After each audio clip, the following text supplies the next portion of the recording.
ভালো লাগবে। আপনাকে বলা হলো যে না, এটা 5 সেকেন্ড না, আপনি 5 মিনিট হাত দিয়ে ধরে রাখুন এবং আপনি ধরে রাখতে বাধ্য। তাহলে আপনার হাতে যদি মোটা বরফ এভাবে বেঁধে দেওয়া হয়, আপনাকে বাধ্য করা হয় মাত্র 5 মিনিট, আপনি কি বরফটা ধরে রাখতে পারবেন নাকি আপনি ছটফট করা শুরু করবেন? আগুন তো কঠিনতা তো আছেই। আমরা 1 সেকেন্ডের জন্য যে আগুনে যেতে চাই না, যে আগুন আমরা হাত দিতে পারি না, আমরা দিও না কোনো সময়। 1 সেকেন্ড স্থিতি রাখতে হবে। এখানে দিবে, 1 সেকেন্ড রাখবে, তারপরে হাতটা টানবে, অবশ্যই আপনার হাত পড়ে যাবে। কিন্তু ঠান্ডাটা তারপরে কতই না মজা। কিন্তু 1 মিনিট, 5 মিনিট, 10 মিনিট যদি আপনাকে বাধ্যগতভাবে হাতের মধ্যে মুঠ পরে দেওয়া হয়, বেঁধে দেওয়া হয়, আপনি কি রাখতে পারবেন? পারবেন না। এটা যেমন অসম্ভব, যারা যাবে জাহান্নামে তাদের চিরস্থায়ী ঠিকানা হয়ে যাবে প্রায়। আপনারা যেটা গুনাগুনি করতেছেন সেটা তো আলাদা কথা, কতদিন পরে আসবে, কত বছর পরে আসবে, কত হাজার বছর পরে জাহান্নাম থেকে মুক্তি পাবে, সেই হিসাব আপনি বাদ দেন। ওটা বাদ ছাড়াই বলেন কতদিন থাকবে, কতদিন ওখানে পড়তে লাগবে। রাসূল সাল্লাল্লাহু আলাইহি ওয়াসাল্লাম বলছেন জাহান্নামের কথা বলতে গিয়ে, জাবের রাদিয়াল্লাহু তাআলা থেকে বলেন, তিনি বলছেন যে কুন্না মা নবী সাল্লাল্লাহু আলাইহি ওয়াসাল্লাম, আমরা রাসূল সাল্লাল্লাহু আলাইহি ওয়াসাল্লামের সাথে উপস্থিত ছিলাম। হঠাৎ ইসমিআ ওয়াজবা, হঠাৎ বিকট একটি আওয়াজ শোনা গেল। রাসূল সাল্লাল্লাহু আলাইহি ওয়াসাল্লাম আমাদেরকে বললেন যে তোমরা কি জানো এটা কিসের আওয়াজ?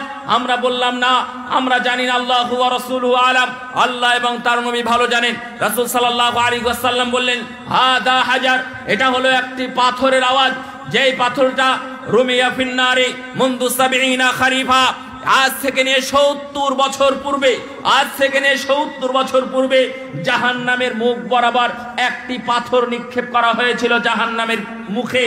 সেই জাহান্নাম ইয়াহবি বিহা ফিন্নার, ইয়াহবি বিহা ফিন্নার, সেই 70 বছর আগ থেকে নিয়ে এ পর্যন্ত এটা উপর থেকে নিচে ভাবে পড়তেছিল। পড়তে পড়তে আল আন ইনতাহা ইলাল নার, এটা এখন জাহান্নামের তলায় গিয়ে ঠেকলো। ওই পড়ার আওয়াজ তোমরা শুনতে পেলে। কত বছর লাগলো? জাহান্নামে যাবে, জাহান্নামে যেতে চাও, কত ধরনের কিছু বাটপারের কথা আমরা শুনি, নাউযুবিল্লাহ।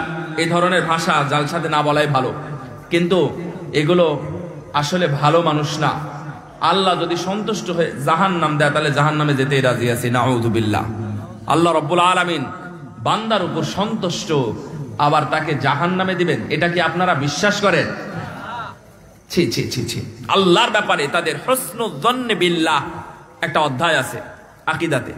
তে আল্লাহর উপরে তাদের ভালো ধারণা এটাই যে আল্লাহ খুশি হয়ে তাকে জাহান্নামে দিবে। আর এই জাহান্নামে যেখানে জাহান্নামে যেতেই লাগে 70 বছর, আর জাহান্নামের হিসাব ভয়ঙ্কর হিসাব আছে। আমি আপনাদের সামনে উপস্থাপন করব জাহান্নাম কত ভয়াবহ এবং হিসাবও যে কত ভয়াবহ, ওটা শুনলে বুঝতে পারবেন। জাহান্নাম অনন্তকাল, চিরন্তন, জাহান্নামের আযাব শেষ হবে না। কেন? ওর একটা হিসাব আপনাদের সামনে আমি দেব ইনশাআল্লাহ। দেখেন, রাসূল সাল্লাল্লাহু আলাইহি ওয়াসাল্লাম জাহান্নামের কিছু বর্ণনা দিলেন, জাহান্নামের ভয়াবহ আগুন। রাসূল সাল্লাল্লাহু আলাইহি ওয়াসাল্লাম বললেন যে ফুদ্দিলাত আলাইহিন্না 69 জুজআ, জাহান্নামের যে দুনিয়াতে যে জাহান্নাম যে দুনিয়াতে যে আছে, দুনিয়াতে যে আগুন আছে, এই আগুনের উপরে আরো 69 গুণ বাড়ানো হয়েছে। সাহাবীরা বললেন যে আকানাত লাকাফিয়া, মানুষকে পোড়ানোর জন্য এই জাহান্নামের আগুন কি যথেষ্ট ছিল না? দুনিয়ার আগুন কি যথেষ্ট ছিল না? রাসূল সাল্লাল্লাহু আলাইহি ওয়াসাল্লাম বললেন হ্যাঁ, যথেষ্ট ছিল। তবে তারপরেও জাহান্নামীদের স্পেশালি পোড়ানোর জন্য 69 গুণ বাড়ানো হয়েছে। কেন? জাহান্নামীদের শরীর হবে অনেক বড়, বড় একটা গাছ, অনেক মোটা একটা গাছে যদি আপনি আগুন ধরিয়ে দেন তাহলে সেই গাছটা পুড়বে, তো অবশ্যই পুড়বে। কিন্তু যখন পুড়ে আগুন শেষ হয়ে যাবে, আগুনটা নিভে যাবে, নিভে যাওয়ার পরেও আপনি ভিতরে গিয়ে দেখবেন যে এখনো কিছু কাঠ বাকি আছে, অনেক মোটা। যদি জাহান্নামের আগুন হয়, দুনিয়ার আগুন কিছু দেখেছেন, কিছু নমুনা, যে দুনিয়ার আগুনেই আমরা দেখেছি মোটা মোটা লোহা। যারা চট্টগ্রামে গেছেন তারা হয়তো বা দেখেছেন যে চট্টগ্রামের বিশাল বড় বড় জাহাজ, পানি জাহাজকে কাটে কারেন্ট দিয়ে, তার মানে বিদ্যুৎ দিয়ে, আগুন দিয়ে সেগুলো কেটে টুকরা টুকরো করা হয়। অনেক মোটা মোটা লোহাকে আগুন দিয়ে কেটে টুকরো টুকরো করা হয়। যদি এমনটাই হয়, এটা হলো দুনিয়ার আগুন, জাহান্নামের আগুন কেমন হবে একটু ভাবা উচিত। আমাদের ভাবার সময় হয়েছে। এই জাহান্নামের আগুন আমি আপনি সহ্য করতে পারবো? এটাকে সহ্য করার মতো? إذا رأتهم من مكان بعيد سمعوا لها تغيظا وزفيرا وإذا ألقوا منها مكانا ضيقا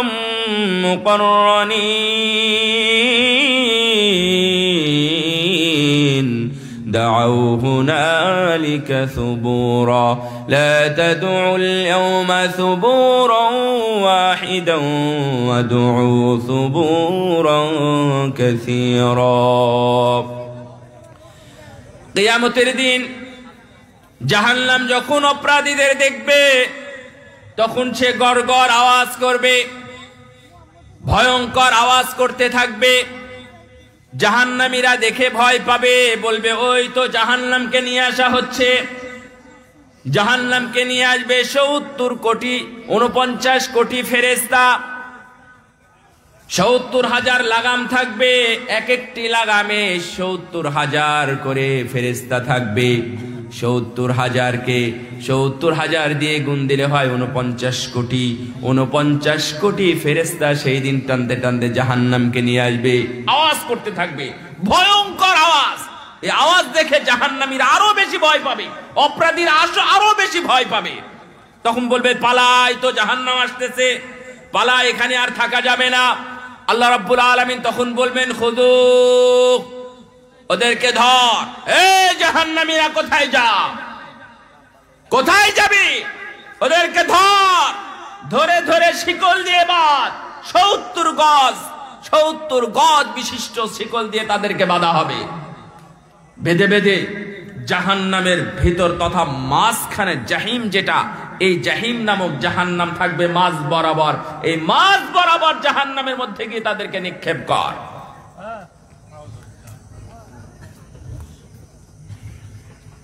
وَإِذَا أُلْقُوا مِنْهَا مَكَانًا ضَيِّقًا مُقَرَّنِينَ دَعَوْا هُنَالِكَ ثُبُورًا। তাদেরকে ধরে ধরে আটি বাঁধা হবে। আটি বেঁধে, অর্থাৎ একটা জাহান্নামী, যেটা আগুনকে কেন এত বড় করা হবে যেটা বলছিলাম, তার কারণ হলো জাহান্নামীদের শরীর হবে অনেক বড়। বাইনা মানকাবাইল কাফির, একজন জাহান্নামীর এক ঘাড় থেকে আর এক ঘাড়ের দূরত্ব হবে যে সালাসাতি আইয়াম লিলরাকিবিল মুসরি', দ্রুতগামী একটা বাহনে যেতে 3 দিন সময় লাগবে। 3 দিন সময় লাগবে জাহান্নামীদের শরীরের এক পাশ থেকে আর এক পাশে যেতে। তাহলে কত বড় হবে হিসাব করা যায়? এত বড় একজন জাহান্নামীর শরীর হবে। তারপরে তাদের দাঁতগুলো হবে উহুদ পাহাড়ের মতো, প্রায় 10 কিলোমিটার স্কয়ার। 10 কিলোমিটার। একটা জাহান্নামীর একটা দাঁত যদি এত বড় হয়, তাহলে তাদের শরীরগুলো আরো কত বড় হবে হিসাব করা যায় না। রাসূল সাল্লাল্লাহু আলাইহি সাল্লাম বললেন, এই এক ঘাট থেকে আর এক ঘাড়ে একটা দ্রুতগামী বাহনের যেতে লাগবে 3 দিন। এত বড় শরীর হবে। এই শরীরকে আটি বাঁধা হবে, মুকাররানিন, এক জায়গায় করা হবে। করে করে গভীর কূপ থাকবে জাহান্নামের মধ্যে। এই গভীর কূপের মধ্যে জাহান্নামীদের নিক্ষেপ করা হবে আটি বেঁধে, যেন তারা আর নড়াচড়া করতে না পারে, যেন তারা পালানোর চেষ্টাও করতে না পারে। যেখানে ফেলা হবে সেখানে কি থাকবে না? অক্সিজেন থাকবে না। অক্সিজেন না থাকলে মানুষ বাঁচে না। আচ্ছা, জাহান্নামে কি মরণ আছে? মরণ নাই। তাহলে একটা মানুষ যেমন বাঁচবে না, বাঁচতে পারবে না, আবার মরণও নাই। মাঝখানের সময়টা কি বুঝতে পেরেছেন?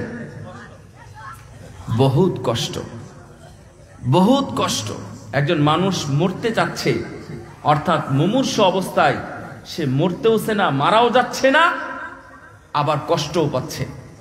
ঠিক ওই মুহূর্তে মানুষ বাধ্য হয়ে দোয়া করে যে আল্লাহ তুমি যদি একে ভালো না করো তাহলে একে মৃত্যু দিয়ে দাও, তাই বলে না? তার মানে ওর নিঃশ্বাস নিতে কষ্ট হয়, ছটফট করে, দুনিয়ার মানুষকে এক জায়গায় করে ফেলে। এমন অবস্থা হয় যদি মানুষের কষ্ট হয়, নিঃশ্বাস বন্ধ হয়ে গেল কিন্তু মানুষ মরতেছে না, এটা খুব ভয়াবহ। তার মানে জাহান্নামের জায়গাটা হবে পুরোটা এরকম, এমন ভাবে পার হবে জাহান্নামের সময়টা, এক মুহূর্ত জাহান্নামে কাটবে না তাদের, কিন্তু কষ্ট হয়ে ওইভাবেই তাদেরকে থাকতে হবে। এই জাহান্নামের ওয়াজ শুনে আবার সকালে গিয়ে আবার ঘুষ খায়, এই জাহান্নামের ওয়াজ শুনে আবার সকালে গিয়ে তারা মান্নত করে কোনো মাজারে, আবার তারা মাজারে গিয়ে আবার কোনো মান্নত করে, আবার সেখানে সেজদা দেয়, সেখানে টাকা পয়সা দিয়ে আসে, গরু ছাগল হাঁস মুরগি লাউ পর্যন্ত নিয়ে চলে যায় তারা মাজারে, কবরের ধারে, পীরের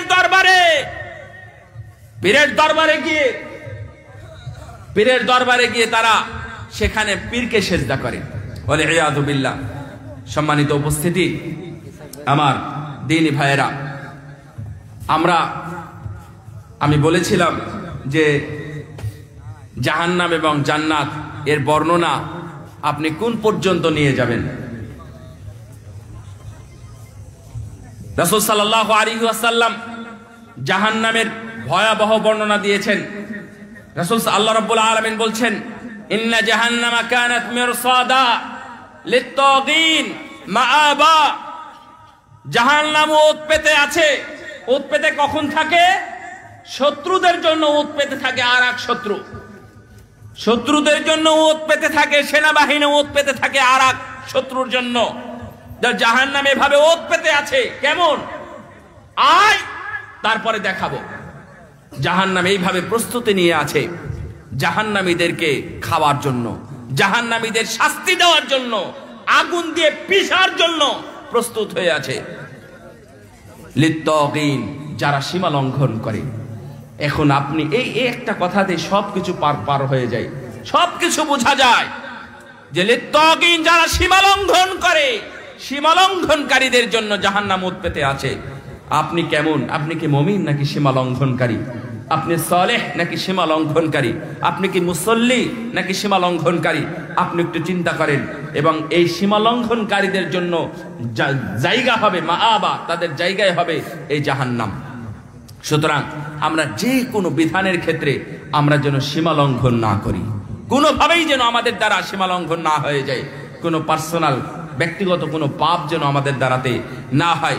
এখন অনেক পথ ও মত বের হয়েছে পাপ করার জন্য, অনেক সহজ সহজ পথ বের হয়েছে জাহান্নামের দিকে হাঁটার জন্য, জাহান্নামে যাওয়ার জন্য। এই ধরনের পথ এবং মত থেকে আমাদেরকে দূরে সরে থেকে জাহান্নাম থেকে বাঁচার জন্য চেষ্টা করতে হবে। জাহান্নামীদের খাবার হবে কেমন, জাহান্নামীদের কি কি খাবার থাকবে, জাহান্নামীদের কি ধরনের কাঁটাযুক্ত বিষাক্ত এবং যন্ত্রণাদায়ক খাবার থাকবে। ক্ষুধার্ত খাবার সঙ্গে সঙ্গে তাদের সেগুলো এত খারাপ, এত বিষাদ, এত তিতো হবে, এত খারাপ হবে, সেটা সঙ্গে সঙ্গে তারা বমি করে তুলে ফেলে দিবে। আবার ক্ষুধা লাগবে, আবার তারা চাইবে, আবার তৃষ্ণার্ত হবে, আবার তারা পানি চাইবে, আবার ওই ধরনের পানিও তাদেরকে দেওয়া হবে। এবং তাদেরকে দেওয়া হবে তেলের মতো, গরম তেল যেমন থাকে, গরম তেলের মতো পানিও তাদেরকে খেতে দেওয়া হবে। বমি সদৃশ খাবার তাদেরকে খেতে দেওয়া হবে। জাহান্নামের শরীর থেকে, জাহান্নামীদের শরীর থেকে যে ধরনের খাবার বের হয়, অর্থাৎ যে রস বের হয়, এই রস আসির বলা, ওসারাতু মিন আহলিন নার, এই জাহান্নামীদের শরীর থেকে যেটা বের হয় সেটা খেতে দেওয়া হবে জাহান্নামীদের। এই ধরনের খাবার থাকবে। যেই হোক, এই জাহান্নাম থেকে বাঁচাটা আমাদের জন্য খুবই জরুরি। এই জাহান্নাম থেকে বাঁচাটা আমাদের জন্য খুবই জরুরি। আমি প্রথমে যে কথা বলছিলাম এটা আবারও আমরা খেয়াল করব। আমরা অন্তত জাহান্নাম থেকে বাঁচার জন্য আল্লাহর কাছে আমরা দোয়া করব, আল্লাহ তুমি আমাদেরকে জাহান্নাম থেকে রক্ষা করো, আল্লাহ তুমি আমাদেরকে জাহান্নাম থেকে মুক্তি দাও। এটার জন্য আমরা ছোট্ট দোয়া ব্যবহার করতে পারি, আল্লাহুম্মা আজিরনি মিনান নার। অথবা রাসূল সাল্লাল্লাহু আলাইহি ওয়াসাল্লাম প্রতিদিন সালাতে যে দোয়াটা পড়তেন জাহান্নাম থেকে মুক্তি চাওয়ার জন্য, আল্লাহুম্মা ইন্নী আউযু বিকা মিন আযাবি জাহান্নাম, রাসূল পড়তেন। রাসূল সাল্লাল্লাহু আলাইহি সাল্লাম জাহান্নাম থেকে বাঁচার জন্য দোয়া পড়তেন, আমি আপনি কোথায়? তো জাহান্নাম থেকে বাঁচার জন্য আমরা আমল করতে পারি, খারাপ কাজ থেকে বেঁচে থাকতে পারি। আল্লাহ রাব্বুল আলামিন যেন আমাদের সবাইকে জাহান্নাম থেকে মুক্ত রাখেন, আমিন। ওয়া আখির দাওয়ানা আলহামদুলিল্লাহি রাব্বিল আলামিন। আকুলু কওলি হাযা আস্তাগফিরুল্লাহ লি ওয়া লাকুম ওয়া লিসাইরিল মুসলিমিন। আসসালামু আলাইকুম ওয়া রাহমাতুল্লাহি ওয়া বারাকাতুহু।